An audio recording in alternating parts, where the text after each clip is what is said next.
Nah, untuk data bergantung waktu atau istilahnya biasanya date time gitu ya. Jadi biasanya ditulis sebagai date time. Date time.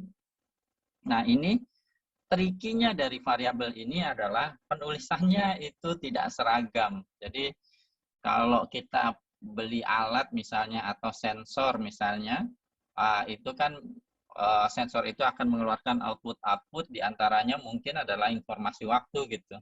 Nah, tapi cara penulisannya mungkin akan beda-beda termasuk di database, di media sosial, dan lain sebagainya itu biasanya memiliki format penulisan yang berbeda-beda. Ada yang 24 jam, ada yang 12 jam, ada yang hari dan bulannya disingkat, ada yang nggak disingkat, ada yang dipisahkan dengan koma, ada yang dipisahkan dengan garis miring, dengan minus atau dash. Nah, itu terlalu banyak variasinya. Nah, sehingga biasanya kalau programmer tuh harus ngerubah dulu berbagai format penulisan itu ke yang bentuk standar. Nah, kalau data scientist atau AI engineer, apa perlu juga melakukan itu? Perlu, karena kita ingin mengolah datanya, memanfaatkan informasi waktu ini untuk melakukan analisa, untuk melakukan prediksi nantinya, dan lain sebagainya. Nah, kita memerlukan kemudian pemahaman terhadap format dasar gitu ya, universal code untuk datetime gitu ya. Nah, ini sebenarnya ada banyak. Nah, jadi kalau programmer biasanya tahu nih, misalnya di sini kalau misalnya detik itu persen S besar itu menyatakan detik. Terus kalau persen L itu menyatakan millisecond, persen S kecil itu kayak ini ya UTC time gitu. Jadi waktu semenjak tanggal ini dan seterusnya. Misalnya jam, kalau 24 jam persen H lambangnya H besar dan seterusnya, ada banyak banget. Nah, tapi kan repot ya. Repot ngapalin ini gimana ngelihatnya gitu, pusing gitu. Kalau programmer mungkin udah kebiasa gitu, tapi kalau nanti data scientist, AI engineer, wah ngapalin nginget ini kayaknya sih ini banget, PR banget gitu ya kalau anak zaman sekarang bilangnya. Nah, saya punya tips, punya tools yang akan memudahkan untuk Bapak Ibu dalam menggunakan code dasar dari datetime ini. Nah, alhamdulillahnya ada sebuah website yang memberikan pelayanan yang saya pikir sangat bermanfaat untuk menghandle datetime ini. Jadi, kalau Bapak Ibu klik websitenya di sini, oh ya, saya perlu mengingatkan Bapak Ibu disarankan code-nya di sebelah kiri atau sebelah kanan dan zoom-nya di sebelahnya gitu. Supaya bisa langsung mencoba. Jadi di sini ada website for a good strtime gitu .com. Nah, kalau kita klik gitu ya, saya akan menunjukkan bagaimana kita bisa menggunakan website ini. Jadi misalnya bisa yang dipilih nih, oh format data kita nulisnya gini. Nah, maka kode universal code-nya ini, persen E minus persen E kecil, persen M minus persen E kecil, dan seterusnya. Oh, kalau penulisannya seperti ini misalnya. Nah, maka nanti kodenya begini, persen L, titik 2, persen M, dan seterusnya. Jadi bisa dipilih dari sini. Tapi seandainya tidak ada di dalam pilihan ini, kita bisa kemudian klik di link yang ini, yang tab kedua, build your own.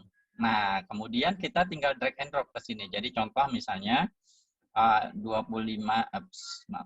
saya harus pakai mouse. 25 kayak gini, lalu misalnya habis itu Agustus mau tulisnya Aug atau August gitu, misalnya Aug sini kayak gitu. Terus 2021 atau cuma 21-nya doang, tahunnya mau 2 digit atau 4 digit, misalnya 4 digit kayak gini. Nah, terus habis gitu misalnya jamnya, misalnya jam misalnya jam ini jam 2, ini jam 12. Nah, ini jam yang, oh ini day of month bukan, ini tanggal, the second day of the week, year, ini month, minute, AM, FM, second, yang jam 24 jam di sini dia nggak ada drag and drop-nya, dia lupa nih kayaknya.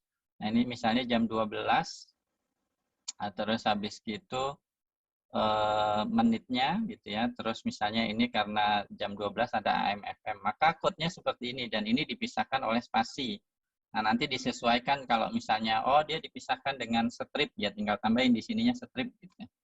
Kalau dipisahkan dengan koma berarti misalnya ditambahkan aja di sini koma seperti itu. Nah, ini sangat baik dalam artian apa itu, kita tidak perlu menghafalkan code yang begitu banyak yang ada di sini tadi. Mana tuh? Salahnya ini. Ya benar ya. Oh ya benar. Mana tadi? Bawah. Nah, ini. Nah, ini. Nah, kita tidak perlu menghafalkan ini. Hafalkan ini. Jadi, kalau mau pakai tabel ini juga boleh ya. Beberapa programmer kemudian di print ditaruh di depan mejanya gitu. Saking ini bikin stresnya, jadi nggak perlu ngapalin. Bisa juga lewat website ini seperti yang sudah tadi didemonstrasikan. Maaf, saya mau cek ini sudah di record. Baik, nah seperti itu contohnya ya, contohnya Bapak Ibu. Nah, untuk merubah dari string, dari karakter menjadi informasi waktu, variabel waktu, maka kita menggunakan modul datetime. Jadi kita import fungsi datetime di modul datetime. Nah, sering begini nih. Nah, terus ini contohnya. Ini ada sebuah string. Stringnya adalah Juni 1, 2005, lalu spasi dia ada informasi tanggal dan menitnya. Nah, ini cara penulisan tanggal ini, menurut yang tadi ya, website tadi atau menurut ini, tabel ini, nah itu adalah formatnya, universal code-nya adalah %B, lalu spasi. Kenapa spasi? Karena di sini spasi ya. Terus %D, berarti date ya, tanggal di situ, di sini D. D itu ini berarti. Lalu ini tahun yang ditulis 4 angka berarti persen Y besar. Kalau 2 angka kalau nggak salah persen Y kecil. Lalu di sini ada spasi lagi, maka di sini ada spasi lagi. Lalu ini jamnya, lalu ini adalah menitnya, lalu ini adalah AM atau PM-nya. Nah, nanti kalau penulisan stringnya berbeda untuk tanggalnya ya berarti kita harus ngerubah ininya, universal code-nya. Nah, bagaimana cara merubahnya tadi? Bergantung tabel tadi atau website ini. Terserah Bapak Ibu silakan menggunakan one way or another. Nah, kalau kita jalankan, fungsinya dulu ya. Fungsinya jadi dari datetime di sini str time, di sini strp time fungsinya. Kita simpan misalnya dalam variabel D1. Jadi variabel D1 akan merubah string ini menjadi format waktu seperti ini. Seperti itu. Nah, D2 juga misalnya seperti itu. Nah, ketika kita lakukan seperti itu, maka kelebihannya apa gitu ya? Maka kelebihannya kita memiliki semua informasi waktu. Contoh begini misalnya. Kemarin saya, nanti ada contohnya ya. Misalnya kita mau tahu apakah ada kecenderungan penggunaan energi di weekend lebih besar daripada di weekday.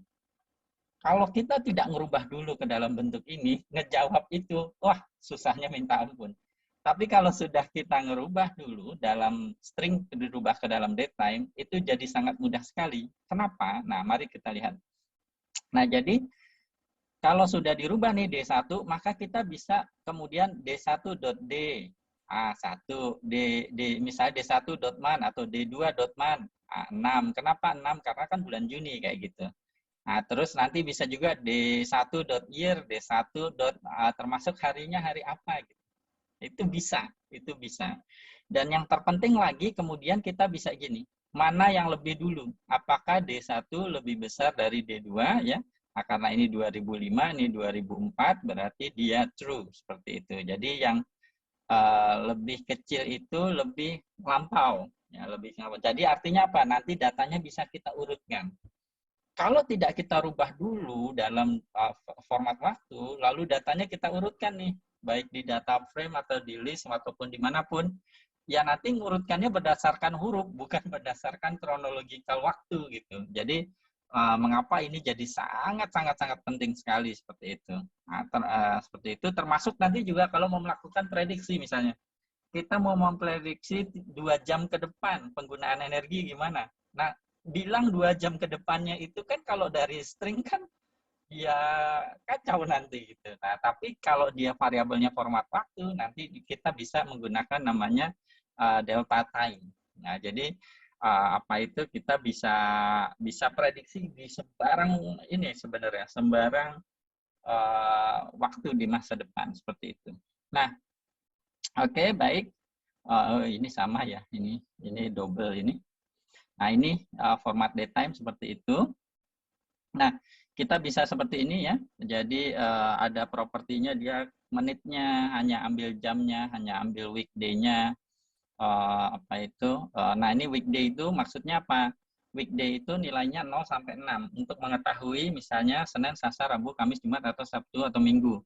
Nah, sebenarnya ada ininya, modulnya untuk merubah itu, tapi nggak perlu sih ngeload modul hanya untuk itu. Kita bikin aja dictionary. 0 itu Senin, 1 itu Selasa, sampai seterusnya 6 itu Minggu. Jadi hari, terus D1 titik weekday, nah kita langsung tahu tuh, itu adalah hari Rabu. Seperti itu. Untuk penggunaannya apa? Tadi, misalnya pimpinan mau nanya, apakah penggunaan energi di weekend ya untuk komersil, untuk bisnis misalnya sama kayak komersil lebih besar gitu. Oh, harusnya kan enggak.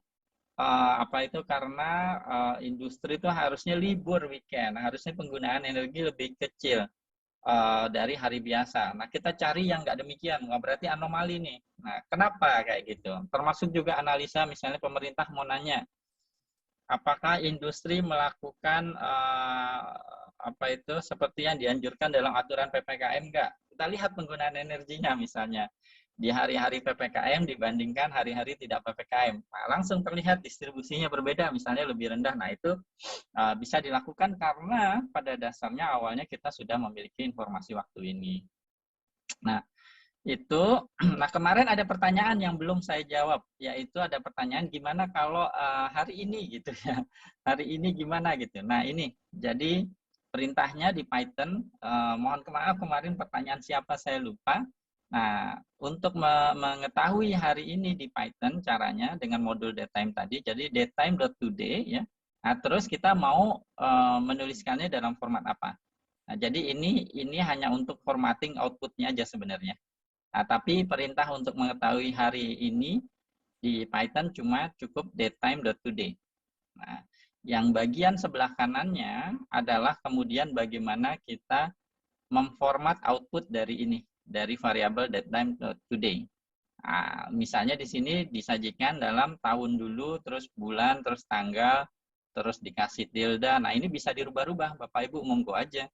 Jadi misalnya Bapak Ibu misalnya pinginnya kok gitu sih, tanggal dulu dong gitu kan, biasanya di Indonesia begitu. Ya udah Bapak Ibu tinggal lakukan ini, tanggal misalnya minus, terus biasanya kan bulan ya, lalu ya bulan, terus baru tahun, seperti ini kan biasanya. Nah kayak gini, sudah ya lakukan seperti itu, maka dia akan tertulis seperti bagaimana yang kita formattingnya seperti itu. Nah, tadi ada pertanyaan gimana kalau ditambahkan misalnya 1 jam atau tambahkan 2 hari atau tambahkan suatu waktu gitu ya. Nah, maka untuk menambahkan waktu, nah ini saya kebawain aja biar jelas ini. Nah, untuk menambahkan waktu kita pakai variabel namanya time delta. Nah, ini sangat manfaat nih, termasuk kayak misalnya di Gojek, di Grab kan ada tuh kalau GoFood atau apa itu misalnya apa kita Gokar atau Gojek gitu kan ada perkiraan waktu sampai gitu kan. Perjalanan misalnya 20 menit, terus gimana caranya kita menambahkan waktu di format waktu tadi. Maka kita menggunakan struktur data time delta. Nah, jadi misalnya D1 di sini adalah, nah ini yang sama kayak tadi ya, D1 misalnya adalah 28 April jam 1.33. Misalnya kita mau menambahkan 1 jam gitu ya, atau misalnya kayak gini, saya nambahkan 1 hari 10 detik, 88 mikrosecond, 100 milisecond, 33 menit. Nah ini contoh aja. Nah kalau misalnya hanya 1 jam ya udah berarti hour 1, yang lainnya 0 atau dihapus saja, seperti itu. Nah, ini kalau kita jalankan atau supaya ini ya, supaya jelas mungkin hanya ini saja ya. Ini hours saja gitu ya. Hours saja, kita tambahkan 1 jam. dari waktu D1 ya. Di sini kan D1 adalah 28 April jam 1.33 PM ya. Nah, ini kalau kita jalankan, nah terlihat bahwa D3, D1 tambah sejam, dia tadinya jam 13, sekarang jam 14, seperti itu. Jadi berhasil. Nah, Bapak Ibu bahkan bisa menambahkan tentu saja tidak hanya jam, tapi bahkan sampai ke microsecond atau millisecond gitu. Mau tambah minggu juga. Nah, tambah minggu ini penting Bapak Ibu. Tambah minggu penting kenapa? Karena terkadang kita juga melakukan analisa per minggu, ya kan? Data penggunaan energi misalnya dari minggu ke minggu itu suka ada juga. Terutama tuh kayak misalnya saham itu kan periodenya minggu ya, Jumat tutup kayak gitu, Senin mulai lagi. Atau mungkin juga di tempat Bapak Ibu juga seperti itu, data periode minggu juga penting. Itu juga bisa dilakukan seperti ini. Nah, ini time delta ya, time delta sangat penting sekali untuk menambahkan waktu seperti itu. Dan ini otomatis misalnya nanti tanggalannya sampai 28 hari atau 30 hari atau 31 hari, nah itu kita sudah tidak perlu pusing-pusing lagi. Nanti modulnya yang kemudian akan mengkalkulasi hal tersebut. Oke. Nah, cuma saya sebelum melanjutkan ini saya kasih komentar ini di sini. Hati-hati di sini dalam mengimportnya. Kenapa? Karena kalau kita lagi pusing gitu, terus import datetime as datetime aja, terus kita lakukan ini biasanya error. Kenapa? Karena yang di atas, ngimportnya itu adalah modul datetime dari datetime. Tapi yang di bawah untuk time delta, hati-hati dia adalah import datetime. Saya kasih alias, kalau nggak saya kasih alias, yang ini akan nimpa yang atas. Nah, gitu. Supaya nggak nimpa yang atas dan dia berbeda. Kalau yang atas kan from datetime, import datetime. Nah, yang kalau bawah untuk time delta kita perlunya datetime yang awal, yang induk. Jadi hanya import datetime saja. Supaya datetime yang di atas tidak tertimpa, saya pakai alias di sini di M. Nah, hati-hati di importnya ini aja. Bisa juga importnya sekali sih, import datetime as di M. Tapi kalau kita lakukan seperti itu, maka di sini nulisnya jadi di M datetime seperti itu. Nah, monggo aja Bapak Ibu misalnya preference-nya seperti apa, atau bisa juga misalnya from datetime import time delta itu juga bisa. Jadi kalau misalnya menghindari bingung ya, misalnya from datetime import time delta seperti ini, lalu di sini nggak perlu lagi ada DM-nya kayak gitu. Nah, ini juga bisa kalau mau seperti itu. Nah, monggo aja Bapak Ibu lebih prefernya yang mana gitu. Nah, silahkan saja di apa. Nah, ini juga bisa sebenarnya. Kalau kayak gini misalnya strp time, kita bisa bilang dari from datetime titik datetime import str. Nah, bisa juga begini nih. Begini datetime lalu import. Nah, ini strp time kayak gini. Ini juga bisa.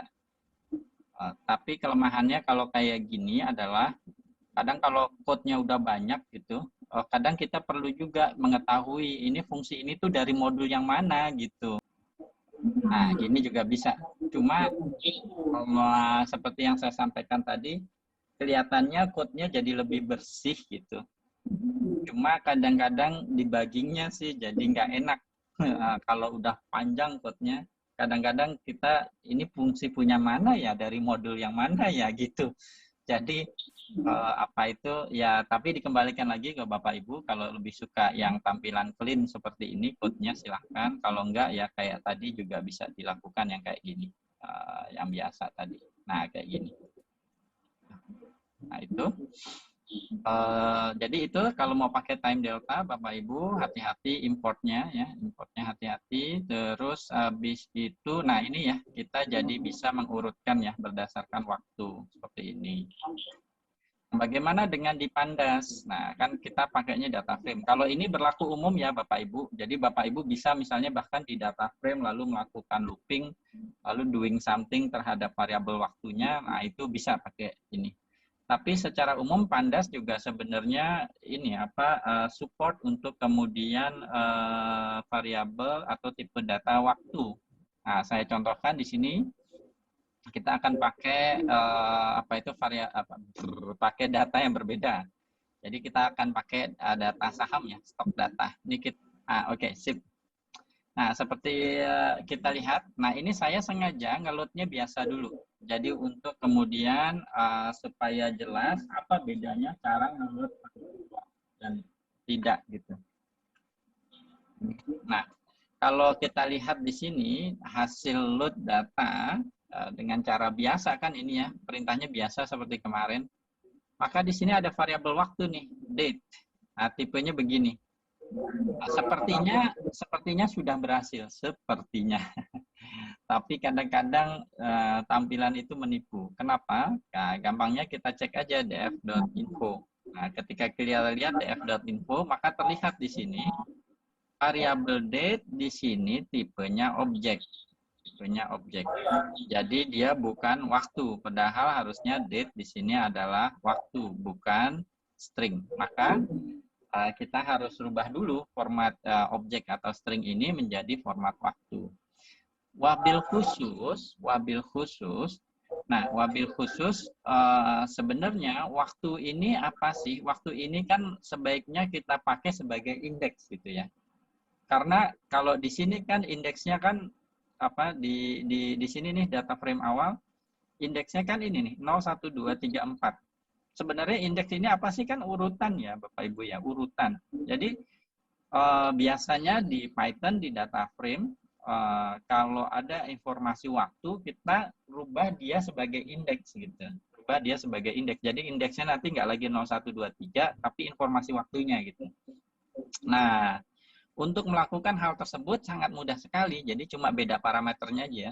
Perintahnya sama-sama read CV sama. Nah, tapi di sini ada perintah parse date true. Nah, untuk merubah kemudian dari yang tanggal menjadi indeks, maka di sini index call sama dengan date. Seperti itu. Hanya itu saja, udah selesai. Jadi kalau kita jalankan di sini, lalu kita df.info, sekarang terlihat bahwa variabel date loh, kok nggak ada gitu ya. Nah, variabel date nggak ada karena kemudian date-nya itu sudah menjadi indeksnya. Nah, ini mana tuh? Date time index. Nah, ini date time index. Nah, dia dari df.info ini juga kita langsung lihat di data kita itu dari kapan sampai kapan gitu. Itu langsung terlihat Bapak Ibu. Nah, itu itu sangat berguna sekali, berguna sekali untuk meyakinkan kita juga nanti analisanya benar ya. Nah, kalau kita df.head, nah, terlihat bahwa sekarang indeks waktu jadi indeks di sini. Nggak ada lagi 0, 1, 2, 3 gitu kan di sampingnya. Nah, karena 0, 1, 2, 3 itu sekarang ya informasi waktu ini. Nah, variabelnya yang mau kita teliti ini. Nah, ini bisa jadi nanti adalah misalnya data energi, Bapak Ibu. Nah, baik. Terus, kita kemudian bisa seperti ini, misalnya waktu yang tahun 2009. Nah, kalau udah misalnya indeksnya waktu, itu bisa dilakukan kayak gini. Mau waktu yang hanya di tahun 2006 misalnya, nah, itu juga bisa dilakukan. Jadi sangat memudahkan sekali kan, untuk kalau misalnya indeksnya sudah berupa datetime. Nah, kalau bayangkan kalau tidak datetime, sekedar untuk nge-slice per tahun seperti ini udah sangat menyulitkan sekali. Nah, sampai sini kemudian sebenarnya sih kalau di Pandas Data Frame setahu saya kalau ngeload gini berdasarkan indeks kolom waktu dia otomatis di sort ya. Tapi kalau misalnya mau lebih yakin lagi gitu, ya kalau mau diyakinkan lagi atau karena misalnya kita udah melakukan manipulasi ke data frame-nya, terus kita kok kayaknya nggak pede nih, kayaknya indeksnya udah nggak terurut lagi nih. Untuk meyakinkan dia terurut lagi, perintahnya adalah tinggal seperti ini aja, satu baris doang, df.sortIndex, lalu in place sama dengan true, maka dia tersort. Tapi sekali lagi biasanya begitu di load, dia sudah terurut. Nah, kita bisa mulai membuat plot yang sederhana ya, line plot sebutnya biasanya. Dari misalnya di sini ada variabel volume dari sahamnya, volume dari saham, terus ini yang harga tinggi, rendah, terus harga penutupan, harga pembukaan, lalu ini nama dari itunya kayaknya ya. Saya juga nggak terlalu paham tentang saham, tapi ini nama dari ini record ininya. Oh, kayaknya nama ininya ya, nama indeks sahamnya ya. Nah, oke. Nah, ini line plot biasa, tapi nggak ada ini ya, nggak ada informasi kalau kayak gini. Nah, kita bisa ini nih, mulai nih. Nah, ini terkait sekali nih dengan kemungkinan besar kalau saya mau agak boleh tahu sedikit, mungkin sangat terkait dengan yang keseharian Bapak Ibu. Mungkin mau menganalisa penggunaan energi dari hari-hari tertentu, kita manfaatkan pengetahuan yang tadi sebelumnya saat pre-processing, yaitu weekdays. Jadi kita buat variabel hari, misalnya 0 Senin, 1 Selasa gitu ya. Nah, karena tadi indeksnya adalah waktu, nah, maka iteru, nah, iteru ini kemarin kan kita sudah bahas, nah, dia akan mengiterasi si data frame. Nah, tapi kan kemarin sudah kita bahas I-nya itu indeks. Karena indeksnya sekarang waktu, maka kita bisa I titik weekday. Untuk kemudian dia hari apa gitu. Nah, kita akhirnya bisa kemudian membuat kolom baru di data kita namakan hari. Jadi di tabel tadi kita tambah satu kolom lagi. Itu tuh harga hari apa gitu. Terkait penggunaan energi atau output dari alat, segala macam. Nah, kita bisa bandingkan nanti kalau apa di hari-hari tertentu ada kecenderungan seperti apa seperti itu. Nah, ini bisa kita lakukan, kita jalankan dulu. Kalau kita jalankan, maka kemudian kita akan mendapatkan kolom baru. Kolom baru, nah kita kemudian punya informasi di tanggal-tanggal ini tuh hari apa gitu, hari apa. Nah, gunanya apa kita seperti itu? Ya seperti tadi, kalau Bapak Ibu ingin tahu misalnya, nah kalau kasus ini seperti ini jadinya. Tadi kan kurang informatif ya, line plotnya.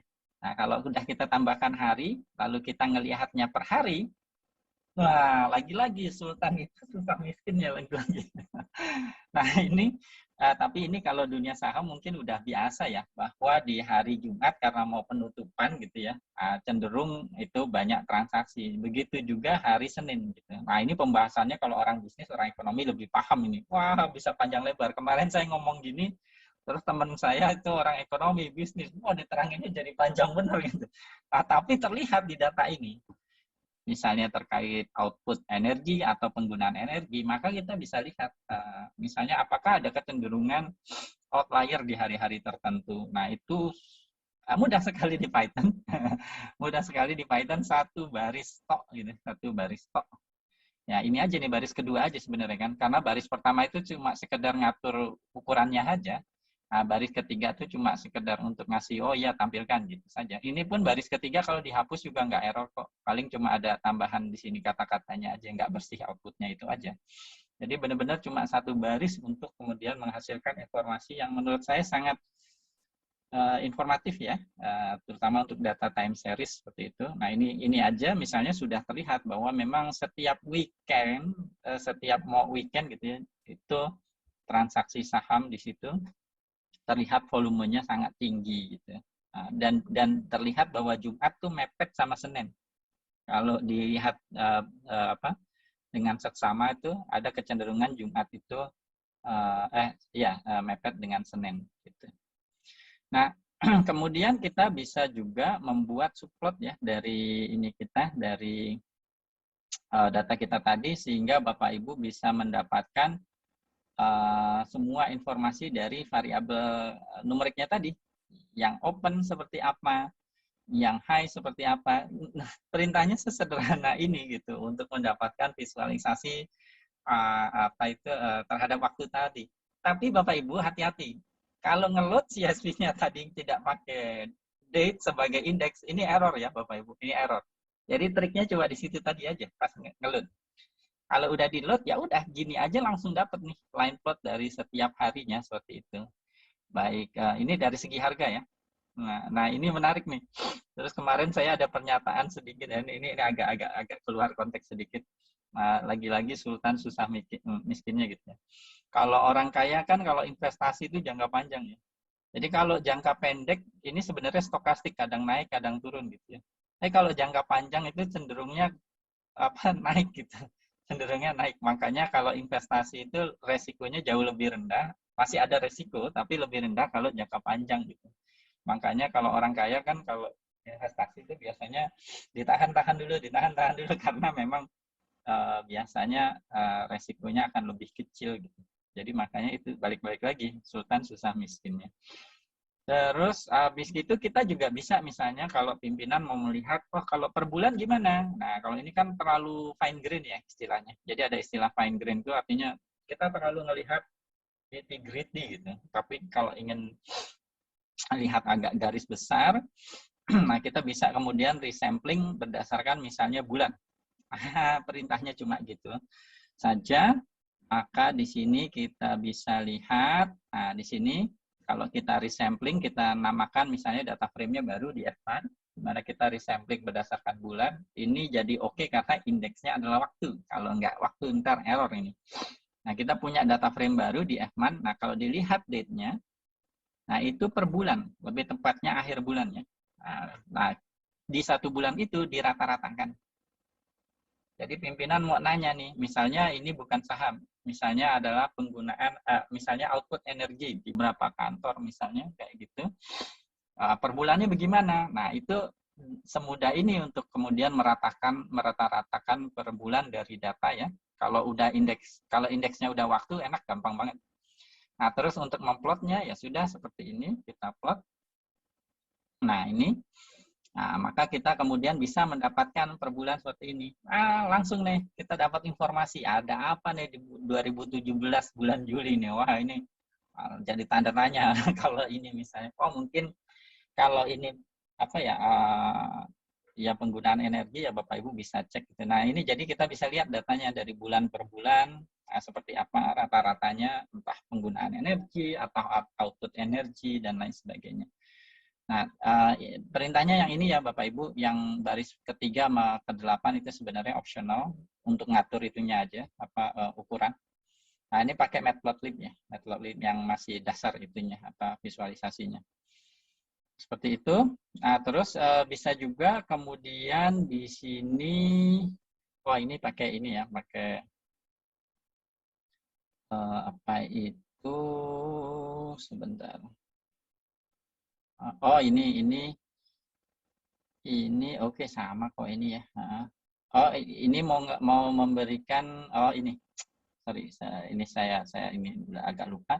Nah, ini adalah kita pakai iterau ya kayak kemarin ya. Jadi sekarang bedanya ini sama yang di atas. Kalau tadi kan rata-rata per bulan ya. Nah, kalau ini tuh kita masukkan tuh informasi bulannya ya, ditambah jadi variabel baru di data frame yang sama. Jadi kalau tadi kan data frame baru ya, data frame tadi di F-man ya, data bulanan gitu. Nah, kalau ini kemudian kita membuat variabel baru di data frame awal, jadi dia bulan apa gitu di datanya. Nah, ini kan tadi ada hari yang udah kita tambahkan sebelumnya, nah sekarang kita tambah lagi satu kolom lagi bulan apa. Nah, yang mau dibuat kemudian adalah subplot ya, subplot pakai seaborn dari data bulanannya. Nah, itu bisa juga. Nah, seperti ini, maka kita dapatkan box plot dari setiap data bulanan ya, terus untuk setiap variabelnya, baik open, setiap variabel numeriknya, open, close, high, low, seperti itu. Nah, kalau ada outlier pada bulan-bulan tertentu juga langsung terlihat seperti ini. Dan tentu saja ya Bapak Ibu, bulan ini, kolom ini ya 1 sampai 12 kemungkinan nilainya gitu ya. Nah, kalau mau difilter berdasarkan tahun berapa kan tadi udah ya. Tadi ya di akhir modul sebelumnya. Nah, jadi Bapak Ibu bisa dengan mudah sekali menganalisa pada bulan-bulan apa ya, datanya terdistribusi apa, kapan yang ada outlier-nya misalnya secara box plot gitu ya. Nah, ini bisa terlihat dengan mudah dengan code Python yang sesederhana ini saja gitu. Yang menurut saya sih ini cukup sederhana ya, maksudnya ya oke lah ada for-nya, ada if-nya, tapi kan ya itu aja toh sih. Dan ini pun code-nya pun ya akan sama terus. Bapak Ibu tinggal ubah aja data frame di atasnya kan sebenarnya cuma itu toh. Terus ganti nama variabel aja kan sebenarnya kalau mau dipakai di kehidupan nyata Bapak Ibu. Code yang lainnya kan sama saja sebenarnya. Nah, itu terus ini adalah ini masih line plotnya, tapi line plotnya kemudian per bulan pakai ini di F-man yang tadi. Ini sama sih sama yang tadi itu yang di F-man cuma line plot dan bukan ini ya. Seperti itu, jadi itu lewat saja. Terus bisa juga per minggu ya. Kalau tadi kan per bulan, maka kita juga bisa kemudian melakukan resample kayak tadi. Kalau pimpinan nanyanya adalah data per bulan. Jadi resample sekarang kalau tadi kan M ya, berarti month. Nah, sekarang kita resample-nya berdasarkan weekly, lalu rata-rata per minggu. Dan kita langsung bisa filtering dari sini nih. Jadi Bapak Ibu tinggal misalnya, oh mau ditampilkannya plotnya dari kapan sampai kapan. Ini contohnya dari Januari sampai Agustus ya. Nah, kita bisa kemudian bandingkan antara yang harian sama mingguan dalam satu plot. Itu juga sudah bisa dilakukan. Nah, ini saya zoom out biar agak lebih jelas. Nah, seperti ini. Nah, kemudian di sini plotnya sebenarnya perintahnya baris 6 dan 7. Baris 6 dan 7. Nah, kita mau markernya pakai apa? Misalnya pakai O, pakai titik, bisa juga pakai nanti ada bintang ya. Nah, itu kan masalah style aja, warnanya apa misalnya kayak gitu. Terus kita labelin apa nih? Misalnya data daily, data weekly gitu ya. Nah, tinggal kita kan di data frame-nya itu ya ini tadi pakai di F week ya. Karena ini yang data mingguan tadi. Terus yang di F kan yang harian, untuk yang harian. Tapi yang untuk weekly kan tadi ini ya, di F week ya. Di F week. Jadi data frame-nya aja paling hati-hati. Terus nge-slice waktunya ini, nge-slice waktunya itu di sini. Nge-slice waktunya. Dan kemarin kita sudah bahas, kenapa kemarin penting banget, saya pelan-pelan banget nerangin tentang apa itu log. Nah, di sini soalnya. Kalau kita kemarin nggak ngebahas tentang log, ya kan jadi bingung di sini. Nah, tapi karena kemarin udah dibahas, jadi di sini mudah-mudahan jadi lebih jelas ya, bahwa ini untuk data harian pakai yang data frame awal, karena memang datanya harian kan tadi. Tapi terus kita juga punya data mingguan, pakai resampling, week, kita rata-rata mingguan. Di sini mingguan. Lalu .log kemarin kita udah bahas, .log ya indexingnya. Start sama N-nya adalah waktunya, waktu untuk visualisasinya, kayak gitu. Nah, ini kan labeling aja di sini, legend. Warnanya apa, terus markernya gimana, nah kayak gitu. Dapat deh informasi visualisasi ini. Nah, tinggal kita kemudian, ya domain knowledge, kalau udah di sini mah domain knowledge. Ini kemudian interpretasinya apa, yaitu Bapak Ibu lebih paham dari saya, jadi saya manut sama Bapak Ibu. Nah, ini nanti misalnya produksi energi harian, mingguan, seperti apa, kayak gitu. Tapi yang dibahas ini adalah bagaimana kemudian Python cukup mudah ya untuk menghasilkan ini. Nggak kebayang kalau di Java atau di C gitu. Masalah saya nyerah duluan aja deh. Kalau di Python semudah itu. Nah, bisa juga kita rolling ya, artinya kemudian kayak akumulatif gitu ya, akumulatif. Nah, ini saya contohkan. Nah, saya akan terangkan dulu rolling. Nah, ini ada rumus, nyun sewu, rumus ini kayak windowing gitu. Jadi kayak rata-rata tapi jalan. Rata-rata tapi jalan. Nah, lebih enak saya neranginnya dengan contoh. Jadi contohnya gini ya. Nah, ini contoh. Nah, kayaknya ini juga relevan ya terhadap Bapak Ibu. Jadi gini. Misal saya punya data sederhana ya. Jadi ada sebuah satu variabel nilainya 0, 1, 2, 3, 4 ini. Nah, lalu saya mau rollingnya step-nya atau window-nya 2. Nah, berarti di sini 0 tambah sebelumnya kan nggak ada. Nah, 0 tambah nggak ada dibagi 2 kan nggak ada. Lalu berikutnya karena ini 2, maka 1 tambah 0 bagi 2, setengah. Berikutnya lagi 2 tambah 1 bagi 2, 1,5. Berikutnya lagi 3 tambah 2 bagi 2, 2,5. Berikutnya lagi 4 tambah 3, 7 bagi 2, 3,5. Jadi dia di setiap interval window 2, dia jalan rata-ratanya berapa gitu. Ya, kelihatan nggak saya jalan gitu ya. Nah, ini biasanya diperlukan juga ya untuk data bergantung waktu. Nah, termasuk nanti konsep deep learning, LSTM itu begitu. Nanti di AI-nya, yang ininya, yang advance-nya, model machine learning yang advance-nya nanti di hari ke berapa? 7 ya, kita akan bahas. Dan dia pakai konsep ini. Di mana datanya itu, tapi nyebutnya bukan rolling dia istilahnya, tapi konsepnya sama gitu. Jadi ngelihat window gitu, dan dia jalan. Nah, gitu. Nah, ini kemudian kalau dari segi visualisasi, nah kita juga bisa melakukan itu. Jadi kita misalkan rata-rata setiap 7 hari gitu ya. Karena di sini window-nya 7, maka pasti 0 sampai 6, 6. Kenapa? Karena kan di sebelumnya nggak ada. Di sebelumnya nggak ada, gitu kan. Nah, sama kayak di sini, ini kan nggak ada none, karena ini 2. Ini kalau 2-nya saya ganti 3, yang none-nya jadi 2, karena kan 2 sebelumnya nggak ada gitu ya. Oke, kalau misalnya nggak pakai berarti none, bentar.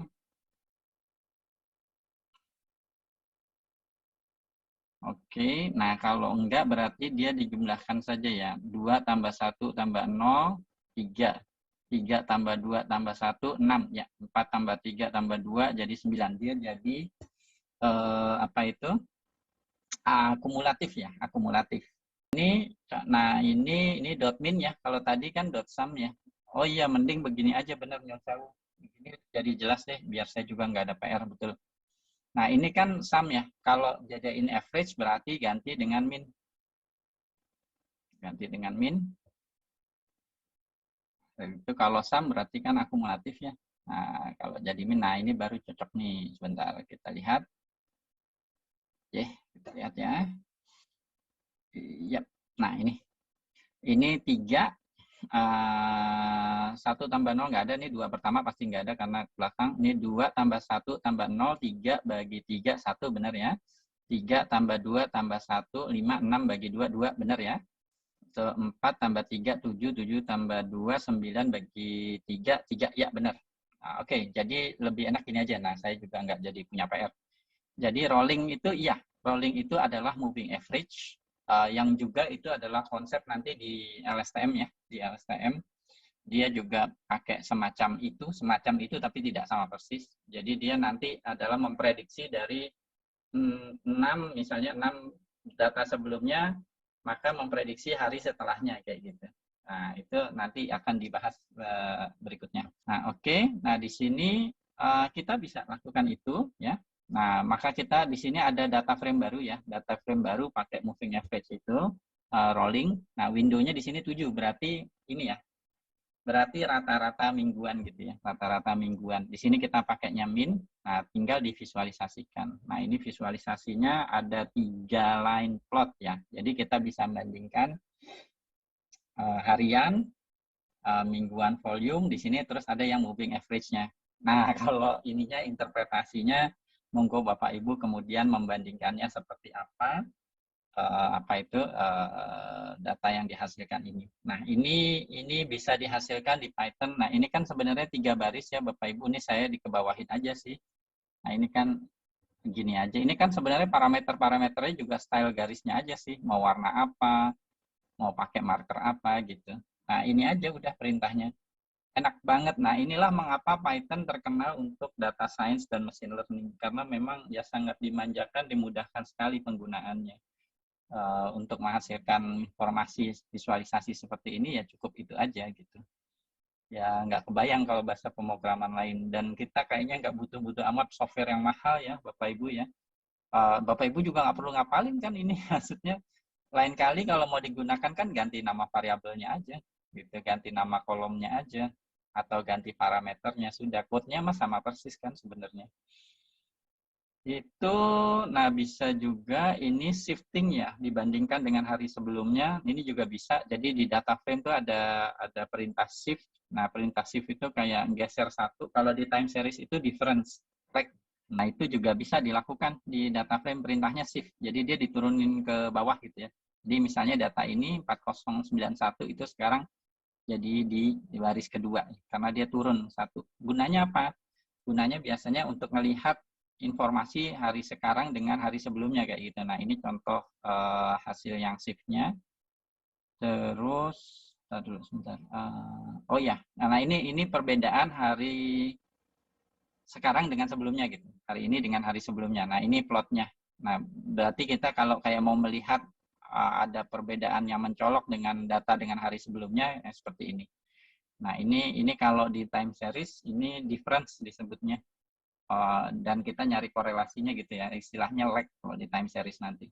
Tapi secara visualisasi, kalau mau penjelasan sederhananya, ini adalah plot dari nilai hari ini dikurangi hari sebelumnya. Nah ini misalnya disimpan dalam kolom namanya change.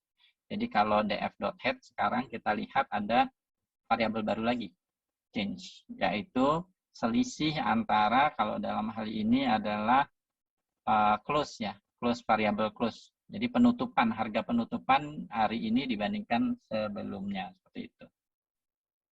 Bisa juga kemudian kalau ini terlalu fine grain, sulit untuk melihat pola di data, Bapak Ibu bisa slice dengan sangat mudah, sama seperti yang di awal tadi, mau lihat 2008 aja seperti apa perubahannya, apa itu bisa dilakukan terhadap ini ya, change itu kan selisih antara hari ini sama hari sebelumnya. Nah, supaya nggak terlalu fine grain, jadi terlihat polanya.